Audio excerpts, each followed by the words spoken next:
얼마 전에 우리 그리스도인들을 많이 울리고 또 감동을 주었던 영화가 있었습니다.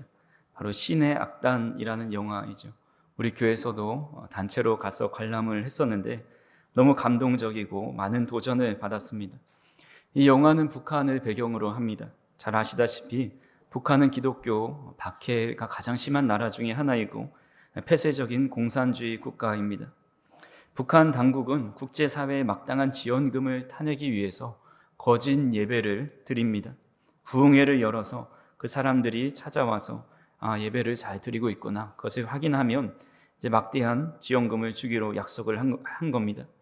그래서 평소 지하교회 성도들을 색출했던 박소자라는 사람을 임명해서 찬양단을 급조해서 진짜 찬양을 하는 것처럼 연극을 하라고 지시를 내립니다. 그래서 변두리에 있었던 승리 악단이라는 그 조그마한 악단을 불러와서 찬양을 연습시키고 성경을 읽게 하고 기도를 하게 합니다. 이들의 목적은 국제 실사단 앞에서 가짜를 진짜처럼 완벽하게 연기하는 일이었습니다.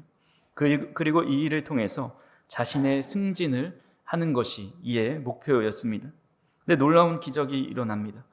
실적을 바라고 또 승진을 하기 위해서 했던 것이 찬양을 부르면서 고통의 멍에 벗으려고 주 앞에 나갑니다. 주 예수 나의 산소망, 광야에 서 있네, 이런 가사들이 그의 마음을 감동시킵니다. 성령께서 그들을 변화시키셔서 결국 사지 앞에서도 찬양을 멈추지 않고 순교를 하게 되는 놀라운 일이 일어납니다. 그래서 이 영화가 실화를 바탕으로 만들어져서 더 많은 사람들에게 감동을 주었던 것 같습니다. 오늘 우리가 읽은 이 베드로전서의 배경 또한 이런 영화 속 현실보다 더 처참한 상황입니다. 이 편지는 1세기경에 기록되었는데 당시 초대교회 성도들은 로마의 큰 압제 아래에 있었습니다.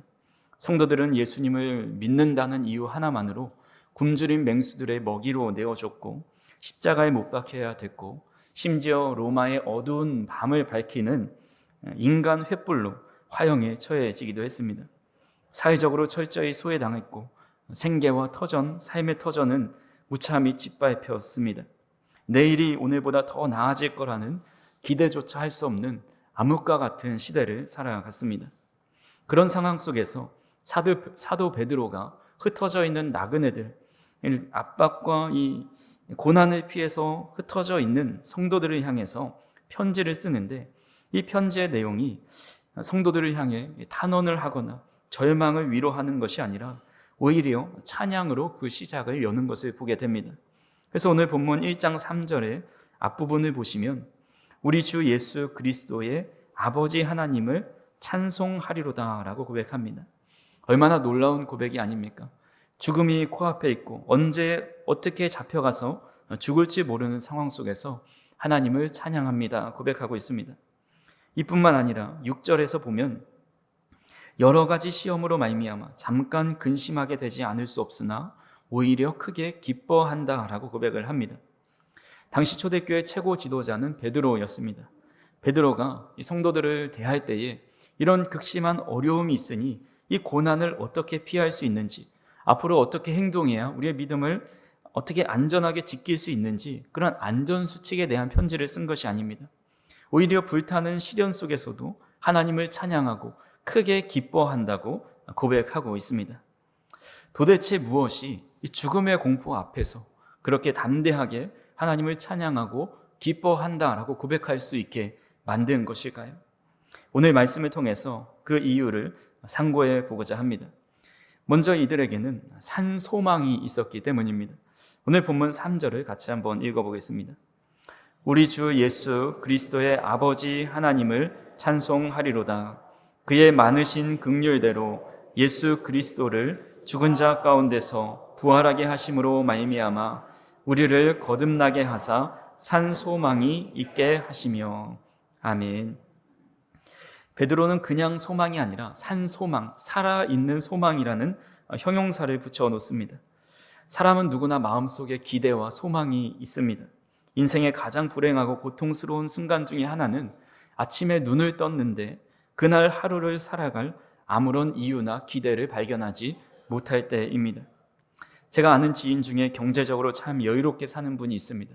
굳이 열심히 일하지 않아도 현재 상태만 유지해도 수입이 안정적으로 들어오는 구조를 가지고 있습니다. 요즘 흔히 말하는 경제적 자유를 소유하고 계신 분입니다. 마음껏 쇼핑을 하고 발이 닿는 대로 여행을 하고 먹고 싶은 음식을 먹고 타고 싶은 차를 타고 그야말로 남부러울 것 없이 풍족하게 살아갑니다. 근데 그분이 이런 고백을 합니다. 아침에 눈을 뜨면 도대체 왜 눈을 떴는지 모르겠어요. 오늘도 특별히 이루고 싶은 것도 간절히 하고 싶은 것도 없습니다. 그저 눈이 떠지니까 살아갑니다. 마음속의 우울감을 어떻게 할 수 없습니다 라고 이야기합니다. 우리가 생각할 때 이해가 되지 않죠. 저런 삶을 하루라도 살아봤으면, 우리가 꿈꾸는 삶이 그런 삶 아닙니까? 우울해도 좋으니 나도 저렇게 돈 걱정 없이 평생 살아보고 싶다라는 생각이 듭니다. 하지만 실상 모든 것을 다 갖춘 것 같아도 마음을 쏟을 특별한 목표나 또 소망이 사라지면 사람은 깊은 우울감과 무기력감에 빠지게 됩니다. 가끔 이미 많은 것을 이룬 사람들이 잠을 쪼개가면서 평범한 사람보다 더 열심히 치열하게 일하는 모습을 보게 됩니다. 그분들이 돈이 부족해서, 명예가 뭐가 모자라서 그렇게 열심히 일할까요? 물론 욕망으로 더 많은 것을 소유하고 싶고자 그런 일을 할 수도 있지만, 그들은 단지 돈을 더 많이 벌고자 하는 마음보다도 내일을 향한 목표와 기대와 소망이 자신의 삶의 원동력이 되기 때문일 때도 많이 있습니다. 그래서 우리가 작고 소박한 소망을 붙잡고 살아가는 것은 어떻게 보면 큰 은혜입니다. 오늘 하루 고생하고 힘들지만 며칠 뒤에 월급이 들어올 거라는 소망, 저녁에 퇴근하고 치킨 한 마리 먹으면서 드라마를 볼 수 있다는 소망, 주말에 가족들과 나들이를 나가는 기대하는 마음들, 이런 일상의 작은 기대들이 우리의 삶을 활력 있게 만듭니다. 조금 더 긴 소망도 있죠. 자녀가 잘 자라서 무사히 대학에 졸업하고 또 취업도 잘하고 결혼하는 것, 열심히 저축해서 내 집 마련의 꿈을 꾸고자 하는 그런 소망을 가지고 살아갑니다. 그래서 삶이 고되고 힘들지만 그런 삶과 목표를 우리의 삶의 원동력이 되어서 힘든 상황에서도 한 발 한 발 뛰면서 나아갈 수 있게 만드는 것이 소망입니다. 하지만 이런 소망은 결국 상황이 변하면 쉽게 부서지고 영혼의 완전한 만족을 주지 못합니다. 사도 베드로는 세상에서 변하는 소망, 죽은 소망을 바라보지 말고 산 소망을 가지라라고 이야기합니다. 그 산 소망이 무엇인지 3절을 통해서 이렇게 말하고 있습니다. 중반 부분에 보시면 예수 그리스도를 죽은 자 가운데서 부활하게 하심으로 말미암아 새 소망이 생겨났다라고 이야기합니다. 즉 우리가 가져야 할 산 소망은 이 세상에서 끝나는 소망이 아니라 다시 부활하게 된다는 소망입니다. 하루 단위의 소소한 기대, 또 일평생 노력해서 얻고자 하는 소망도 매우 중요합니다. 하지만 그런 성취와 소망을 넘어서서 예수님이 부활하신 것처럼 우리 또한 새 생명을 얻고 이 땅의 삶이 끝이 아니라 하나님 나라에 들어가서 영원히 살 거라는 참된 소망을 가지라 이야기하는 겁니다. 고린도전서 15장 20절과 22절에 이렇게 말씀합니다. 같이 한번 읽어보겠습니다. 그러나 이제 그리스도께서 죽은 자 가운데서 다시 살아나사 잠자는 자들의 첫 열매가 되셨도다. 아담 안에서 모든 사람이 죽은 것 같이 그리스도 안에서 모든 사람이 삶을 얻으리라. 아멘. 우리 인간에게 죽음은 가장 큰 두려움이자 모든 것이 끝나는 날입니다. 그동안 이루었던 명예와 재산과 인간관계, 업적, 어느 것 하나도 죽음 이후에 가지고 갈 수가 없습니다. 그래서 사람은 태어날 때 더 많이 얻고자 주먹을 쥐고 태어나지만 죽을 때는 손을 펴고 아무것도 가질 수 없다라는 것을 우리는 잘 알고 있습니다. 더군다나 우리에게 부활이 없다면 세상의 그 어떤 사람보다 더욱더 불쌍한 사람입니다. 그동안 이렇게 예배하고 헌신하고 수고한 것들이 다 사라지기 때문입니다. 하지만 예수님께서 부활하셔서 그 부활로 끝난 것이 아니라 첫 열매가 되셔서 우리도 부활하게 됩니다. 부활의 산 소망을 가진 사람은 내가 사랑하는 주님을 드디어 대면하여 볼 수 있는 날이 점점 다가오는 그 날을 대하면서 가슴이 뛰게 됩니다. 고난 앞에서도 쉽게 절망하지 않습니다. 언젠가 하나님 나라에서 온전에 서게 될 때에 이 땅에서의 눈물과 슬픔이 있었지만 비록 하나님 앞에 가서 그 모든 눈물과 슬픔을 다 위로해 주시고 그동안 누리지 못했던 참 기쁨과 평안을 소유하게 될 거라는 소망을 갖게 됩니다. 마치 영화의 예고편이 아무리 재밌어도 본편에 미치지 못하는 것과 같습니다. 요즘에 유명한 코스 요리들이 수십만 원짜리 요리들이 많이 있는데 이 코스별로 나올 때 가장 먼저 나온 스프가 아무리 맛있어도 메인 요리보다 맛있을 수는 없는 겁니다. 이 땅에서의 삶이 아무리 행복하고 평안해도 우리 하나님 나라에서의 삶과는 도저히 비교할 수 없는 것, 그것을 믿고 바라는 것이 산 소망입니다. 사랑하는 성도 여러분, 여러분들은 어떤 소망을 품고 살아가고 계십니까? 우리는 믿음이 있노라 말하면서도 이 땅에 눈에 보이는 소망만을 바라보고 있진 않습니까? 아직 본편은 시작도 안 했는데 예고편 재밌다고 예고편만 보고 있고 에피타이저가 맛있다고 그것만 몇 그릇째 먹으면서 그것만 달라고 이야기하고 있진 않습니까? 베드로 전서의 핵심 단어 중에 하나는 나그네입니다. 나그네는 잠시 머무는 그곳에 안주하지 않습니다. 아무리 그곳이 하와이와 같은 아주 지상 낙원이라는 곳에 도착을 해도 그곳에 머물지 않고 최종 목적지를 향해서 다시 짐을 가지고 걸어갑니다. 저와 우리 성도님들이 죽은 자 가운데서 부활하게 하실 것이라는 이 산 소망을 가지고 이 땅에서의 삶이 끝이 아니라 영원하고 더 온전하고 평안하고 이 세상에서 누릴 수 없는 참된 기쁨을 누리는 그 하나님의 나라가 있다라는 그 강력한 산 소망을 가지고 살아갈 수 있는 저희 성도님들이 되기를 간절히 소망합니다. 두 번째로 썩지 않을 기업과 하나님의 보호하심을 믿어야 합니다. 오늘 본문 4절을 같이 한번 읽어보겠습니다. 썩지 않고 더럽지 않고 쇠하지 아니하는 유업을 있게 하시나니 곧 너희를 위하여 하늘에 간직하신 것이라. 아멘. 하나님께서 우리에게 유업을 있게 하신다 약속하셨습니다. 출애굽한 이스라엘 백성들이 간절히 소망했던 것은 눈에 보이는 가나안 땅을 기업으로 잇는 것이었습니다. 하지만 그 땅은 이방 민족의 침략으로 약탈당하고 우상 숭배로 더러워졌고 기근으로 쇠하여졌습니다. 결국 그들이 누리고자 했던 유업은 다 사라지고 말았습니다. 이 땅에서의 받는 유업이 다 그렇습니다. 미국의 데니스 호프라는 사람이 있습니다. 과거 미국과 러시아가 우주 과학에 경쟁을 벌일 때에 우주 조약에는 어떠한 정부나 국가도 달이나 우주 전체를 소유할 수 없다라는 조항을 명시했습니다. 근데 데니스 호프라는 사람이 가만히 보니까 이건 국가가 또는 정부가 어떤 소유를 하지 못하는 것이구나, 개인은 소유할 수 있구나라는 그런 조항의 허점을 이용해서 자기 마음대로 달을 포함해서 여러 태양계의 행성에 땅을 팔기 시작합니다.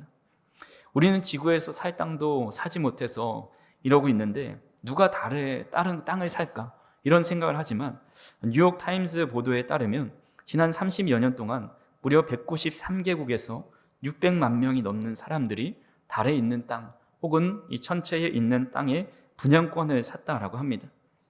우리나라에서도 9천 명이 넘게 이것을 샀다고 하니 참으로 놀랄 노자입니다.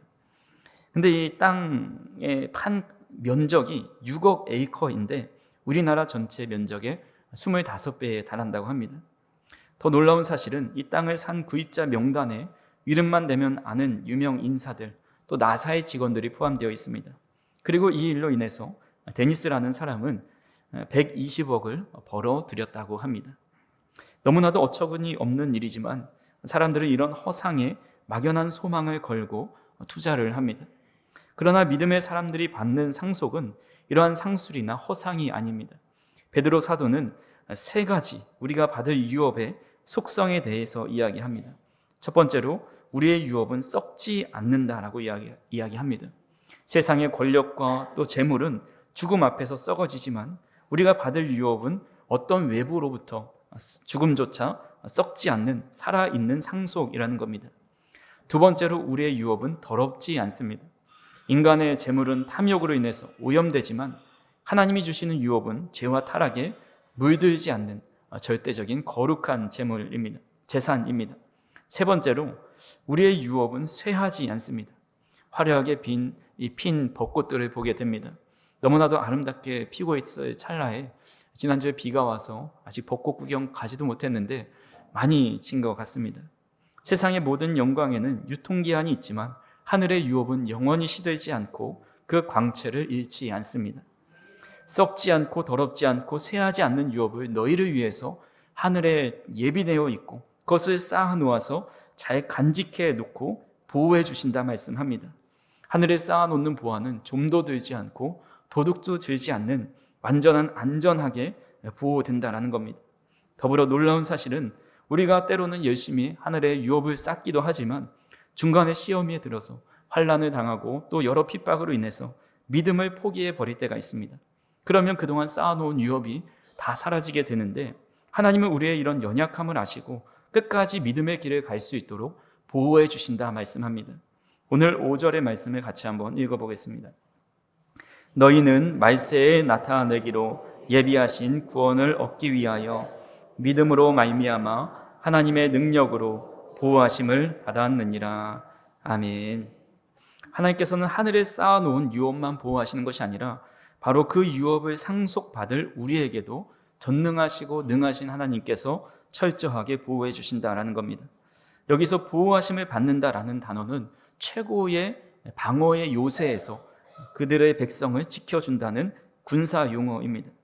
요즘 전쟁이 일어나면서 이런 군사 무기들이 좀 많이 들려서 그 명칭들이 익숙해집니다. 그 무기 중에 가장 강력한 것 중에 하나가 벙커 버스터라는 무기이죠. 땅속 깊숙이 수십 미터까지 파고 들어가서 그 안에서 터지는 무기입니다. 아무리 벙커 버스터와 같은 큰 공격이 우리 가운데 찾아와도 전능하신 하나님께서 우리의 믿음을 지켜주신다라는 말씀입니다. 초대교회 당시 굶주린 사자가 성도들의 목숨을 위협할 때 어떻게 그들이 믿음을 지켜낼 수 있었을까요? 물론 그들이 굳센 믿음과 의지가 있었기에 지켜낼 수 있었다고 생각하지만 단순히 사람의 심지가 곧아서 죽음의 공포를 이겨낼 수 있었던 것은 아닙니다. 사람의 의지와 힘으로는 죽음의 공포를 누구도 이겨낼 수 없습니다. 하나님께서 그들의 영혼을 지켜주시고 믿음을 보호해 주셨기 때문입니다. 우리 아마 어렸을 때부터 신앙생활 해오신 분들은 수련회 때 이런 질문을 받아보셨을 겁니다. 지금 북한군이 쳐들어와서 당신의 집을 점령해가지고 총을 들이밀면서 예수님 사진을 하나 바닥에 놓고 이 사진을 밟고 침뱉고 욕해라. 그럼 살려주겠다. 하지만 믿음을 계속 지키면 당신은 지금 당장 총에 맞아 죽을 거다. 이렇게 했을 때 어떻게 할 거냐는 질문을 저는 받아본 적이 있습니다. 만약 그런 질문을 받는다면 성도님들은 어떻게 하시겠습니까? 나는 죽어도 믿음을 지키겠습니다 하는 분이 있고 그래도 살아남아서 나중에 또 하나님을 위해서 헌신하겠습니다 라고 말하는 사람도 있습니다.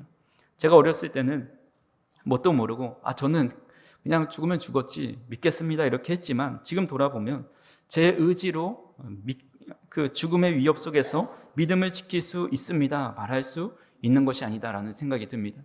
아무리 믿음이 약한 사람도 그 순간에 하나님께서 그의 믿음을 지켜주시고 보호해 주시면 나는 주님을 위해 순교할 수 있노라고 고백하면서 믿음으로 담대히 나아갈 수 있는 것입니다. 하나님께서 우리의 믿음과 영혼을 보호해 주시기 때문에 어떤 시련과 또 고난 속에서도 능히 그것을 이기며 살아갈 수 있다는 사실을 꼭 기억할 수 있기를 간절히 소망합니다. 마지막으로 이 산소망을 품은 자는 불같은 시련 속에서도 오히려 크게 기뻐할 수 있습니다. 오늘 본문 6절을 같이 한번 읽어보겠습니다. 그러므로 너희가 이제 여러 가지 시험으로 말미암아 잠깐 근심하게 되지 않을 수 없으나 오히려 크게 기뻐하는도다. 아멘. 사도 베드로는 이 성도들이 직면한 고통스러운 삶을 낭만적으로 미화하거나 부정하지 않습니다. 거듭난 하나님의 백성들에게 질병이 찾아오고 파산의 위기가 오고 핍박과 관계의 단절, 여러 가지 시험을 받게 된다고 말하고 있습니다. 이것으로 인해서 근심하게 될 수밖에 없다고 이야기합니다. 예수님을 잘 믿는다고 해서 삶의 문제들이 찾아왔을 때 그것이 아프지 않은 것이 아니라는 겁니다. 아무렇지 않은 것도 아닙니다. 삶의 어려움들과 관계의 문제가 찾아왔을 때 너무 고통스럽고 피눈물이 납니다. 그런 상황에서도 잠시 근심할 수 있지만 그일로 인해서 영원히 근심하는 것이 아니라 잠시는 근심해도 오히려 더 크게 기뻐할 수 있다고 선포합니다. 그 이유를 7절에 설명하고 있습니다. 같이 한번 읽어봅니다. 너희 믿음의 확실함은 불로 연단하여도 없어질 금보다 더 귀하여 예수 그리스도께서 나타나실 때에 칭찬과 영광과 존귀를 얻게 할 것이니라. 아멘. 광산에서 캐낸 금광석은 금광석을 순도 99.9%의 순금으로 만들기 위해서는 반드시 뜨거운 용광로를 통과해야만 합니다. 그 금광석이 맹렬히 타오르는 용광로에 들어간다고 해서 사라지는 것이 아닙니다. 그 시련의 용광로를 통과하면서 모든 불순물이 제거되고 순금만 남게 됩니다. 우리의 믿음도 이와 같습니다. 우리의 삶에 찾아오는 여러 가지 시험과 환난은 우리 영혼에 붙어있는 교만과 욕심과 헛된 소망을 불순물같이 태워버리는 하나님의 은혜로운 용광로입니다. 우리 한국교회의 거장이셨던 고 옥하는 목사님이 이런 이야기를 하셨습니다. 그리스도인에게 당장 해석되지 않는 고난은 있어도 버려지는 고난은 단 하나도 없다라고 말씀합니다. 우리의 삶에 흔드는 불같은 시련은 우리를 넘어지게 하는 사탄의 공격 같지만 그 이면에는 우리의 믿음을 정금보다 더 귀하게 단련하시는 하나님의 은혜로운 손길이 숨어 있습니다. 하나님께서 사단에게 욥을 시험하라 허락하십니다. 그런데 단 한 가지 욥을 시험할 때 주의할 것이 그의 생명은 건들지 말라고 말씀합니다. 즉 고난과 어떤 시련도 우리를 완전히 멸망시키지는 못한다라는 겁니다.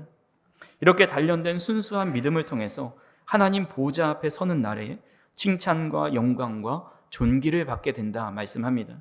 결국 9절에 그 순수한 믿음이 영혼의 구원을 받게 하신다라고 말씀하신 것처럼 이 재련과 훈련을 통해서 우리의 믿음이 순수해지고 그 순수한 믿음이 우리를 구원에 이르게 한다라고 말씀하고 있습니다.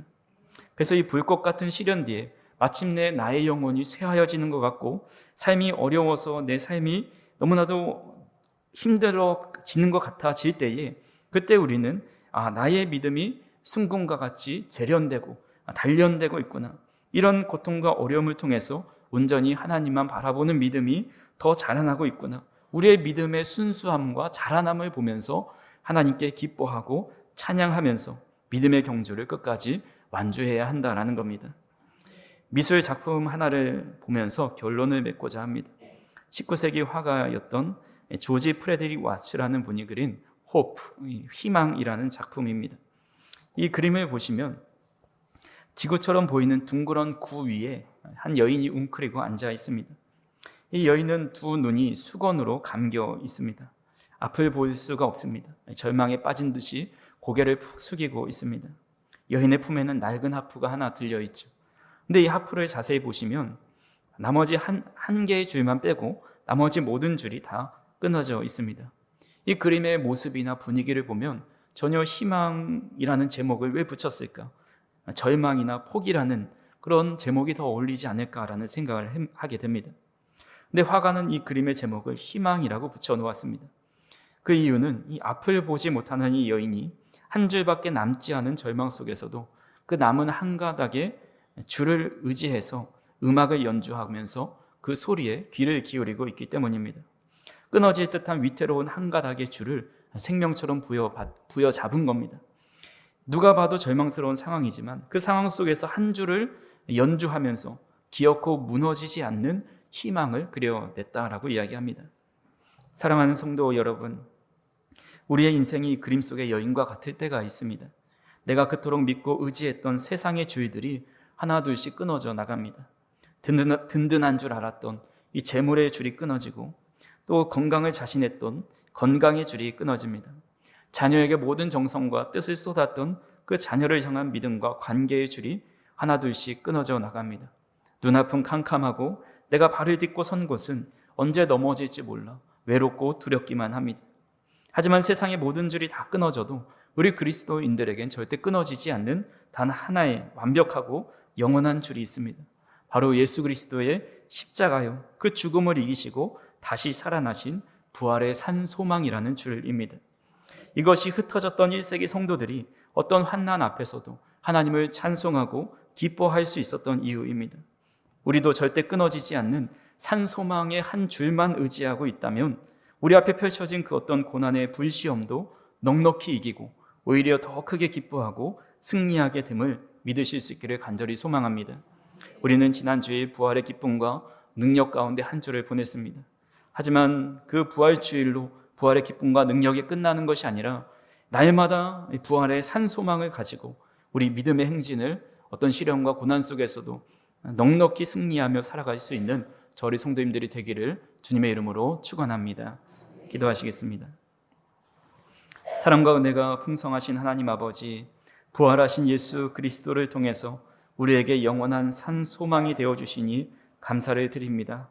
우리가 굳게 믿고 의지하였던 세상의 여러 줄들이 끊어져 절망할 때에 오직 절대 끊어지지 않는 십자가의 생명의 줄, 부활의 산 소망의 줄을 단단히 붙잡고 일어날 수 있도록 인도하여 주시옵소서. 우리에게 덮친 시련이 파멸의 불꽃이 아니라 우리를 정금같이 믿음으로 빚어내시는 은혜의 용광로임을 깨닫고 날마다 기뻐하며 넉넉히 승리하며 살아갈 수 있도록 인도하여 주시옵소서. 예수님의 이름으로 기도하옵나이다. 아멘.